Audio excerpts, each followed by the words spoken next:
Hey all, Coach Kollar from Macalester here. I'm the head women's basketball coach. Just wanted to kind of fill you in on what we're kind of doing. That COVID has kind of changed up our recruiting plan.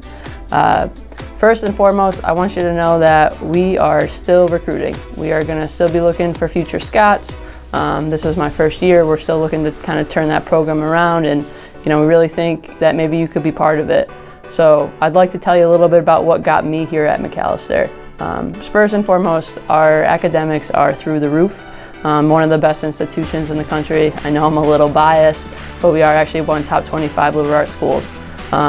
So if you're looking for a great education, this is where you want to be. Second of all, athletically, for me, this is a place where I know that we can win. We're in one of the toughest conferences in the country. This year we had 4 teams top 25 in the country. So if you want to get the best education and you want to play against the best schools, this is your place to be. And thirdly, the location. We are literally right in downtown St. Paul. So you get this quaint little college feel with about 2,000 students. And as soon as you step off the other side of campus, you end up right in downtown St. Paul. So you really get the best of both worlds there. Definitely one of our assets about playing at Macalester is our gym. Alumni Gymnasium is in the Leonard Center. It's a great facility.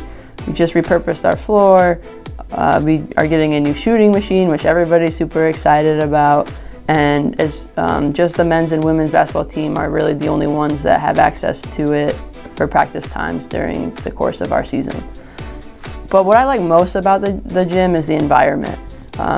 Just imagine real quick, full crowd, it's rocking, it's loud, there's a pep band, you got people cheering behind your bench, you can barely hear your teammates. That's what this environment is like during game days. It's something that I really value and I cherish, and I'm grateful to be able to coach at a place like this. All right, the last thing I want to talk to you about is our record. So if you look at our website over the last couple of years, it hasn't been the greatest as far as wins and losses. But I don't want that to scare you, and I don't want that to kind of turn you away. I'm really excited about the future. Our team is really excited about the future. Look around, look at the facilities. All I see is potential. All right, all we need is a couple more players that just want to do their thing. We have a bunch of talent already, we just don't have enough of it. We're looking for a couple more players that can come in, who can help aid us to our success, and we really think that you can be part of it. So I look forward to having you back on campus when we can actually make that happen. Hope you're all safe and well, and look forward to talking to you soon. Go Scots.